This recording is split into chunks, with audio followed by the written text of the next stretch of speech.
ICC থেকে যে বিশাল সুখবর পেল শেখ মেহেদী হাসান, জানতে হলে ভিডিওটি সম্পূর্ণ দেখার অনুরোধ রইল। দর্শক, বাংলাদেশের টি-টোয়েন্টি স্পেশালিস্ট স্পিন বোলার হিসাবে খ্যাত শেখ মেহেদী হাসান আইসিসি থেকে বিশাল সুখবর পেয়েছেন। শেখ মেহেদী হাসানের বোলার সম্পর্কে আর কি বলবো, আপনারা তো সবই জানেন। এক কথায় পাওয়ার প্লেতে দুর্দান্ত বোলিং করে থাকেন শেখ মেহেদী হাসান। এই তো কিছুদিন আগে গ্লোবাল সুপার লিগে যে দুর্দান্ত বোলিং করেছেন সেটা সবারই জানা।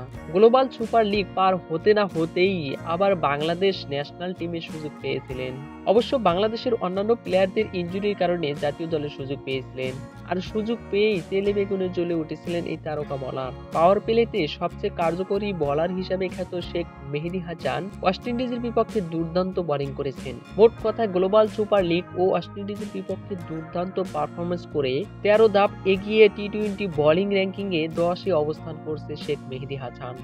তো সুপ্রিয় দর্শক, শেখ মেহেদী হাসানের বোলিং আপনার কাছে কেমন লাগে তা অবশ্যই জানাবেন আমার কমেন্ট সেকশনে। ধন্যবাদ।